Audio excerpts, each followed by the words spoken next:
Hola, bienvenidos a esta exploración detallada. ¿Qué tal? Hoy nos vamos a sumergir en una fuente que, bueno, aunque es muy oficial, la verdad está llena de claves sobre cómo funciona el país. Sí, el Diario Oficial de la Federación. Hoy, miércoles 8 de octubre de 2025. Exacto. Y puede parecer un documento un poco árido, ¿no? Sí, a primera vista sí, pero fíjate que es un reflejo diario súper interesante de las decisiones, de las acciones del gobierno. Nuestra chamba hoy es, pues, desentrañar estas páginas, encontrar lo más significativo. Lo que de verdad nos dice por dónde van las cosas. Justo eso. Y la verdad es que el menú de hoy está bien variado, ¿eh? Vamos a tocar desde los grandes proyectos de infraestructura, como el Tren Maya, que sigue avanzando. Que sigue dando de qué hablar. Claro, y también veremos cosas de salud, programas sociales. ¿Y cómo opera la administración pública por dentro? Las convocatorias, las sanciones. Sí, de todo un poco. Lo vamos a organizar en bloques, ¿te parece? Para que sea más claro. Perfecto. Empezamos con grandes proyectos y territorio. Luego, una revisada al panorama económico y empresarial. Vale. Después, un vistazo a salud y programas sociales. Y cerramos con gobernanza y administración pública. ¿Cómo ves? Suena muy bien. Pues entremos en materia. Empecemos con esos grandes proyectos. El Tren Maya, como decías, sigue generando noticias en el DOF. Veo decretos de expropiación. Correcto. Aparecen dos hoy. Uno es, digamos, relativamente pequeño. Afecta a unos 370 metros cuadrados, o sea, nada, de un ejido en Yucatán. En Tinum. Ese mero, en Tinum. La indemnización fijada por el INDAVIN es de poco más de 6,000 pesos. Híjole, suena a poquito. Pues sí, pero son 370 metros.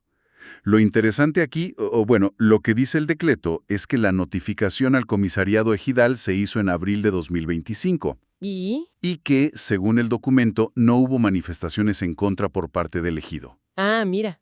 Ok. Y el otro decreto, ese sí es de mayor escala, ¿verdad? Afecta a propiedades privadas en varios estados. Sí, ese es más grande. Son 18 inmuebles de propiedad privada. En total suman como 11.5 hectáreas. ¿Y eso para qué tramos? Son necesarios para los tramos 1, 4 y 6. Esto toca Palenque, en Chiapas, Ajá. Escárcega, en Campeche, varios municipios de Tabasco como Emiliano Zapata, Tenosique, Balancán, Valladolid en Yucatán y hasta Bacalar en Quintana Roo. Vaya, sí abarca bastante. Sí. Y ojo, es una segunda publicación de este decreto, lo que sugiere que el proceso legal sigue su curso, que se está reafirmando. Entiendo. ¿Y la justificación que da el gobierno? ¿Sigue siendo la misma línea? Básicamente, sí.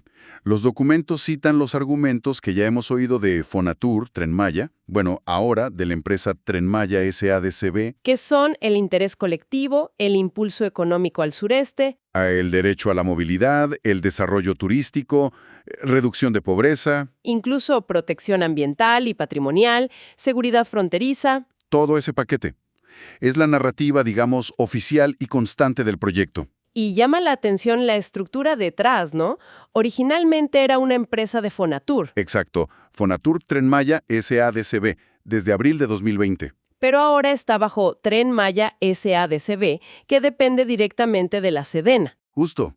La transferencia se hizo en mayo de 2023 y esta nueva empresa es de participación estatal mayoritaria, sectorizada a la Secretaría de la Defensa Nacional. Y su objeto social es amplísimo. Sí, no solo construir y operar el tren para pasajeros y carga, sino también desarrollar negocios inmobiliarios, turísticos, en toda la zona. Es un modelo de gestión, pues, interesante. La Sedena con un rol central en un proyecto de desarrollo regional. Totalmente. Y ambos decretos, por cierto, llevan la firma presidencial de Claudia Sheinbaum, junto con los titulares de Sedena y Sedato. Ok. Bueno, y sin salirnos del tema territorial, pero cambiando de escenario. ¿Qué pasa con las Islas Marías? Ah, las Islas Marías. Que pasaron de ser colonia penal a reserva de la biosfera. Exacto. También aparecen hoy. Ya se había autorizado a la CONAMP, la Comisión Nacional de Áreas Naturales Protegidas, para usar terrenos allí. Para un centro de educación ambiental. No, muros de agua José Revueltas. Ese mismo. Bueno, pues hoy se ajusta a esa autorización. ¿Cómo se ajusta? ¿Le quitan terrenos? No, al contrario. Bueno, en 2022 le revocaron el uso de unos terrenos que no le eran útiles a Conamp, pero hoy lo que se publica es la asignación formal a Conamp de 2 terrenos específicos en la Isla María Madre. ¿Para qué? Uno, de unas 4.5 hectáreas, casi 45,000 metros cuadrados, para un centro de capacitación de guardaparques. Ah, mira, qué bien. Y otro, de unas 2.6 hectáreas, para una granja integral agroecológica llamada El Regilete. Órale. Sí, muestra como un esfuerzo por consolidar ya el nuevo uso de las islas, enfocado ahora sí que en conservación y educación ambiental. Ya no es solo la idea, sino la asignación concreta. De acuerdo. Bueno, pasemos ahora a la economía. Hay noticias sobre la aerolínea del Estado mexicano, la Nueva Mexicana. Sí, publican su programa institucional para el periodo 2025-2030. Y lo alinean con el Plan Nacional de Desarrollo Y, ojo, con el Programa Sectorial de Defensa Nacional. Otra vez la Sedena. Recordemos que Mexicana también está bajo el paraguas de la defensa, igual que el Tren Maya. Cierto, el documento da cifras interesantes del mercado aéreo doméstico de 2024. Viva Aerobús creció, Sí, un 10.7%. pero Volaris y Aeroméxico cayeron en pasajeros. Volaris un 15.9% menos y Aeroméxico un 3.2%. Así es. Y en ese contexto, las metas que se pone Mexicana para 2030 son, pues, bastante audaces. ¿Cómo cuáles? Hablan de transportar millones de pasajeros. No dan una cifra exacta ahí. Pero lo que realmente salta a la vista es la meta de carga. A ver. Quieren pasar de mover unos 115,000 kilos en 2024 a casi 2 millones de kilos en 2030. 2 millones. Híjole, eso es un incremento. De más del 1,600%. Es brutal. ¡Wow! ¿Y en pasajeros qué más dicen? Aspiran a un factor de ocupación del 71%, que comparado con el 49% que dicen tuvieron en 2024, pues es un salto grande. Sí, bastante. Y buscan una cuota de mercado nacional del 3.52%, partiendo de un 0.62% en 2024. O sea, quieren multiplicar por 6 su participación. Ese enfoque en la carga sí que es un giro estratégico importante, ¿no? Como que buscan un nicho diferente al de las otras aerolíneas, que están más en pasajeros. ¿Podría ser? O al menos diversificar mucho sus ingresos, no depender solo de los boletos de pasajeros. ¿Y cómo piensan lograrlo? Plantéanos estrategias con 58 líneas de acción. No solo hablan de lo obvio, como optimizar rutas y precios, sino que ponen mucho énfasis en la experiencia del cliente. ¿Cómo qué? Hablan de capacitar al personal en temas de inclusión, por ejemplo, para el trato a usuarios con discapacidad. Quieren un manual de atención homologado, un centro de control de experiencia del viajero Ah, mira. y hasta un sistema de compensación rápida para cuando haya problemas. Como que quieren competir no solo en costo, sino también en servicio. Pues sí, suena muy ambicioso. Habrá que ver cómo ejecutan todo ese plan. Definitivamente. Bueno, siguiendo en lo económico, pero desde otra perspectiva. Defensa comercial. Hay una resolución sobre bicicletas infantiles importadas de China. Correcto. Se trata de una revisión de una cuota compensatoria. Esas cuotas son como aranceles especiales, ¿no? Sí, para productos que se venden muy baratos, ¿no? El famoso dumping. Exacto. Si un país considera que un producto importado se vende a precios injustamente bajos y eso daña a la industria local, le puede poner esta cuota. Esta se impuso a las bicis chinas, para niños rodadas 10 a 20 desde 2015. ¿Y por qué la revisan ahora? Porque los fabricantes mexicanos de bicis dicen que las circunstancias han cambiado. Alegan que el margen de dumping de los chinos ha aumentado, o sea que venden todavía más barato en comparación. ¿Y los importadores? Los importadores, representados por una empresa llamada CMA, cuestionan varias cosas. Dicen que hay juicios pendientes sobre la cuota original y que eso afecta la legalidad de esta revisión. Y también critican cómo se calculó el precio de exportación chino. ¿Y qué decide la Secretaría de Economía? ¿Les hace caso? Pues no es lo principal. Decide continuar con la investigación. Argumentan que este procedimiento de revisión es independiente de otros juicios, según la Ley de Comercio Exterior. Ah, ok. Y reafirman algo importante, que las cuotas compensatorias no son impuestos normales, tributos, sino medidas para proteger a la industria nacional de la competencia desleal. Tienen un fin extrafiscal, dicen. O sea que pueden coexistir con los aranceles normales. Exacto. Y validaron la metodología usada para ajustar precios, fletes, seguros, y dijeron, vamos a seguir analizando si la cuota debe mantenerse, cambiarse o quitarse. Es un buen ejemplo de cómo el gobierno intenta equilibrar el comercio internacional y proteger la producción nacional. Muy interesante, sí. Y en un tono muy distinto, pero también relacionado con proteger lo local, está lo del pez blanco de Pátzcuaro. Sí, el INPI, el Instituto Mexicano de la Propiedad Industrial, publica la Declaración de Protección de la Indicación Geográfica Pez Blanco de Pátzcuaro. Eso suena importante. ¿Qué significa en la práctica? ¿Como una denominación de origen o...? Es parecido, sí, es un sello de autenticidad y calidad ligado a un lugar específico. Significa que solo el pez Chirostoma estor que viene del lago de Pátzcuaro y sus alrededores y que cumple ciertas características puede llamarse legalmente así. ¿Y describen al pez en el DOF? Sí, con detalle. Su cuerpo alargado, color plateado, ese reflejo verde muy distintivo en la cabeza, su tamaño, entre 17 y 32 centímetros, y clave, vinculan estas cualidades a las condiciones únicas del lago. Sus aguas tranquilas, lénticas, dicen, claras, con poca vegetación, la temperatura del agua. ¡Qué interesante! ¿Y mencionan cómo se pesca? También. Hablan de los métodos tradicionales, principalmente el chinchorro, pero uno con una malla específica para asegurar que se capturen peces de talla adecuada, mayores a 19 centímetros. Mencionan también la red de mariposa y la fisga. Oye, ¿y se habla de la acuicultura? Porque sé que es un pez delicado de criar, ¿no? Se menciona así. Reconocen que su cultivo es complicado. El pez es muy sensible al estrés, a cambios en el agua, eso limita la producción masiva. Ajá. Pero señalan que la acuicultura contribuye a la conservación ex situ, o sea, fuera del lago, y permite obtener peces de talla comercial, más de 70 gramos. Entonces la protección cubre a los dos, al pescado y al cultivado. Exacto. La declaración protege tanto al pez pescado tradicionalmente como al cultivado bajo ciertas normas, siempre y cuando sea dentro de la zona geográfica delimitada. ¿Y cuál es esa zona? Los municipios alrededor del lago, Pátzcuaro, Tzintzuntzán, Erongarícuaro, Quiroga, entre otros, es un reconocimiento al valor cultural, biológico y económico de este recurso tan especial de Michoacán. ¡Qué bien! Bueno, y para cerrar el bloque económico, una nota rápida del Banco de México. Sí, lo de siempre, pero importante. Publican el tipo de cambio peso-dólar para solventar obligaciones en moneda extranjera. Y las TIEs, ¿no? Y las tasas de interés interbancarias de equilibrio. La TIE a un día como referencia, determinada ayer, 7 de octubre, quedó en 7.52%.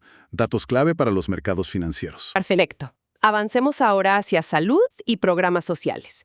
Veo un convenio entre IMSS Bienestar y el Estado de Tamaulipas. Este es interesante porque ilustra muy bien cómo opera el IMSS Bienestar en los estados.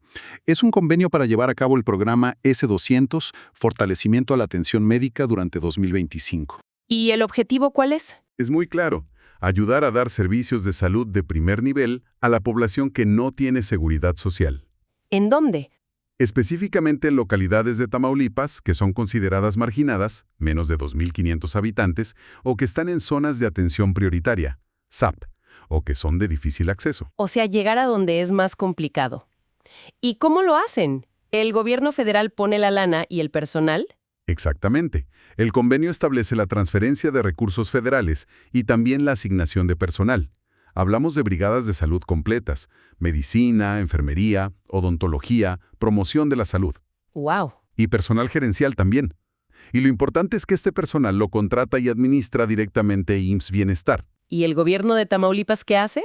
Coopera. Por ejemplo, se compromete a asegurar y dar mantenimiento a los vehículos que usan estas brigadas para moverse por el estado. Es un modelo de colaboración federal-estatal bien definido para atender a poblaciones vulnerables. Entendido. Y también en salud, pero con otro enfoque, está la COFEPRIS y la Ciudad de México. Aquí se trata de una transferencia de subsidios federales a la Ciudad de México. Son poco más de 8 millones de pesos. ¿Y para qué es ese dinero? El propósito es fortalecer la capacidad local, o sea, de la CDMX, para la protección contra riesgos sanitarios y también para la Red Nacional de Laboratorios. ¿Qué tipo de acciones se financian con esto? Suena muy general. Pues los anexos del convenio lo detallan. Es una lista larguísima que muestra todo lo que implica la vigilancia sanitaria. A ver, danos unos ejemplos. Va desde analizar la seguridad de alimentos, frutas, hortalizas, pescados, mariscos, carnes, lácteos, huevo, incluso sal y harinas fortificadas. Ok, comida. También la calidad del agua, tanto microbiológica como físico-química. Monitorear riesgos específicos como la marea roja en moluscos bivalvos, la brucelosis. Ah, ok, cosas más específicas. O fíjate, la presencia de antibióticos en la leche, que se relaciona con el problema de la resistencia antimicrobiana. Importante eso. Sí. Y también cubre el fortalecimiento de los laboratorios de salud pública, el ESPE, la capacitación del personal, cómo atender emergencias sanitarias. Y el control de establecimientos, ¿no? Exacto, farmacias, pero también consultorios de estética, fumigadoras, lugares que usan fuentes de radiación, hasta mencionan visitas de verificación con videograbación como parte de una estrategia de buen gobierno. Es un esfuerzo integral para robustecer la infraestructura de salud pública a nivel local, con fondos federales. Vaya, sí es amplio. Entendido. ¿También hay algo del Consejo de Salubridad General sobre cáncer infantil? Sí, este es un aviso importante. Anuncian nuevos protocolos nacionales de atención médica, los PRONAM, y son obligatorios para todos los establecimientos de salud del país, públicos y privados. ¿Sobre qué son? Se enfocan en cáncer infantil. Hay uno para diagnóstico temprano en general, y luego protocolos específicos para leucemia linfoblástica aguda, linfoma de Hodgkin y retinoblastoma. ¿Y cuál es el objetivo? Pues unificar y mejorar la calidad de la atención a nivel nacional para estas enfermedades tan graves en niños, que todos sigan las mismas pautas basadas en evidencia. En el DOF vienen las ligas para consultarlos. ¡Qué bien! Y un último convenio en este bloque, entre la Secretaría de Energía, CENER, y Baja California. Este se llama Sol del Norte. Suena bien, ¿no? Sí. ¿De qué trata? Tiene un objetivo muy concreto, instalar sistemas fotovoltaicos, o sea, paneles solares, en viviendas de Mexicali. ¿Para qué? La idea es ayudar a las familias a reducir su consumo de electricidad, sobre todo pensando en Mexicali, con los altísimos consumos por el aire acondicionado en verano. Es un tema de justicia energética también. Claro, el recibo de luz ahí es tremendo. ¿Y en qué fase está esto? Según el convenio, la fase actual es de difusión y de levantar encuestas socioeconómicas. Quieren identificar bien a los beneficiarios, enfocándose en las zonas de atención prioritaria. ¿Y quién coordina esto? Es una coordinación entre la CENE Federal, la Secretaría de Bienestar del Estado de Baja California y la Comisión Estatal de Energía de allá. Un ejemplo de cómo se busca implementar la transición energética, pero con un enfoque social. Muy claro. Bueno, llegamos al último bloque, gobernanza y administración pública. Y empezamos con algo que siempre llama la atención, sanciones a empresas. Sí. La Secretaría Anticorrupción y Buen Gobierno, ANTAS Función Pública, publica 2 circulares.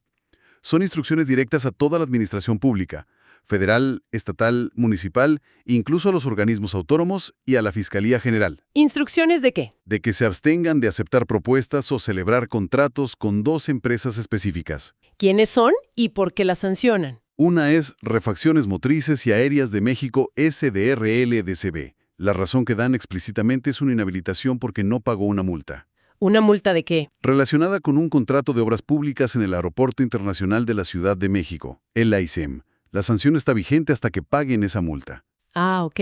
¿Y la otra? La otra es GCE Testing Solutions, Sociedad por Acciones Simplificada DCB. En este caso, la circular no detalla el motivo de la instrucción de no contratarla. Pero bueno, son mecanismos de rendición de cuentas y control sobre los proveedores del gobierno. Claro.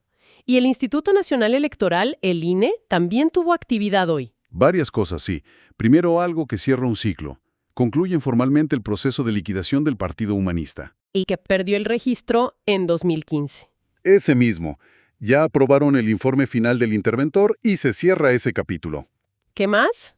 Aprueban la integración y la rotación de presidencias en varias de sus comisiones permanentes internas, la de prerrogativas y partidos políticos, la del Servicio Profesional Electoral Nacional, la del Registro Federal de Electores. Es parte de su funcionamiento normal, digamos. Veo que también crean una nueva comisión formalmente. Sí, instalan la Comisión de Transparencia, Acceso a la Información y Protección de Datos Personales. Antes era un grupo de trabajo, ahora es una comisión formal. ¿Y qué va a hacer? Pues supervisar que los partidos políticos cumplan con sus obligaciones de transparencia, resolver recursos de revisión sobre acceso a información de los partidos, atender denuncias por incumplimiento. Le da un marco más sólido a esa función. Entiendo. ¿Algo más del INE? Sí, acuerdan mantener activa la comisión temporal que se encarga de todo lo relacionado con el voto de los mexicanos que viven en el extranjero. Siguen trabajando en mejorar ese mecanismo. El INE, pues, afinando sus estructuras internas y de supervisión. Ahora, un tema que ocupa muchas páginas hoy en el DOF, las convocatorias para trabajar en el gobierno a través del Servicio Profesional de Carrera. Cierto, hay una verdadera avalancha hoy. Convocatorias de un montón de dependencias. A ver. Secretaría de Hacienda, SHCP, el INDAABIN, que administra los bienes nacionales, Bienestar, Semarnat, Educación Pública, SEP, la Autoridad Educativa Federal en la CDMX, AFCM. Son muchísimas. SEDATU, con una convocatoria exclusiva para mujeres, el CENART, Centro Nacional de las Artes, la Secretaría de Cultura y hasta la propia Secretaría Anticorrupción y Buen Gobierno, buscando gente para los órganos internos de control en otras dependencias como SEP y CENER. Vaya, es un buen recordatorio de cómo funciona este sistema de ingreso por mérito al servicio público, ¿no? ¿Podríamos resumir rápido el proceso para quien no lo conozca? Claro, mira, básicamente es un concurso público y abierto. Se supone que basado en mérito. ¿Cómo empieza? Los interesados se registran en un portal que se llama Trabaja en. Ahí suben su información.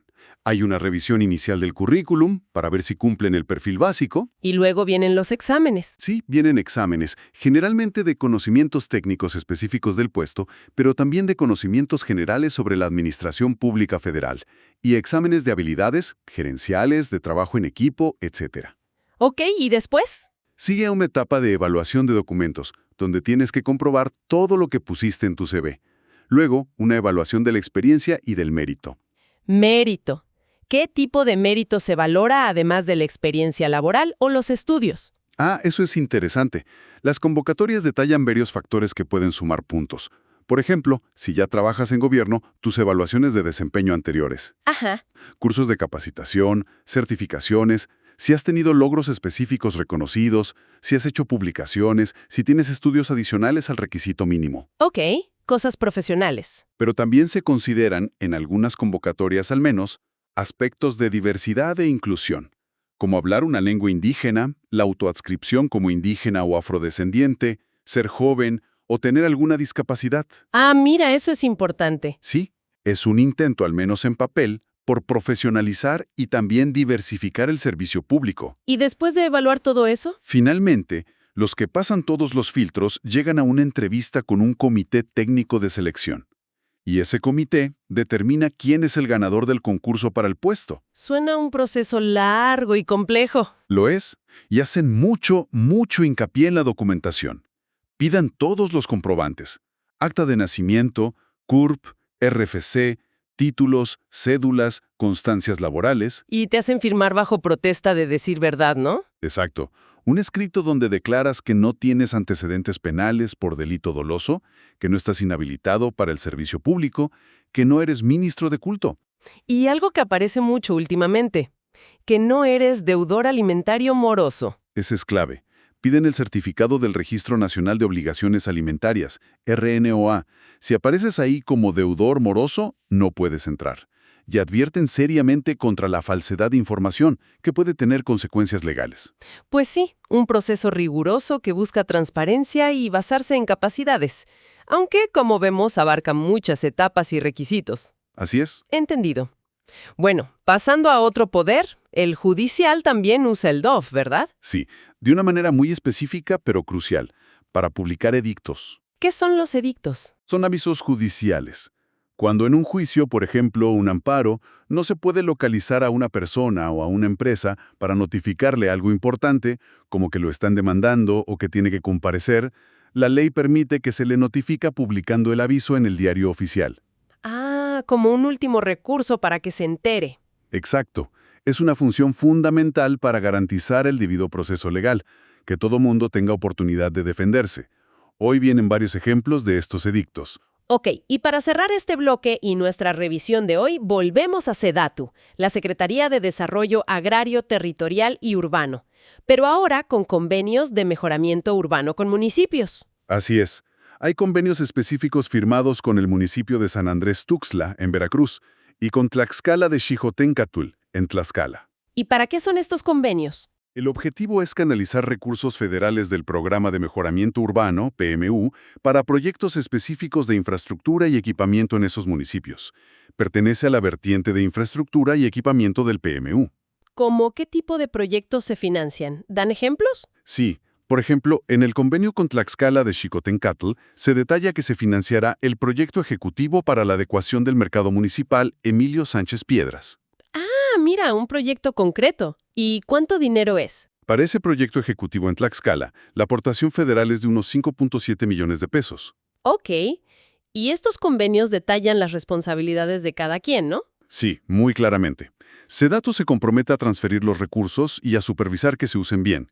Y el municipio, que es la instancia solicitante, tiene varias obligaciones. ¿Cómo cuáles? Pues, si se requiere, aportar los predios libres de problemas, ejecutar las obras o acciones, operar los comités de Contraloría Social, que es donde participan los ciudadanos para vigilar. Ajá, la vigilancia ciudadana. Y, por supuesto, rendir cuentas detalladas del uso de los recursos. Y seguro tienen cláusulas de control, ¿no? Muchísimas. Es interesante verlas.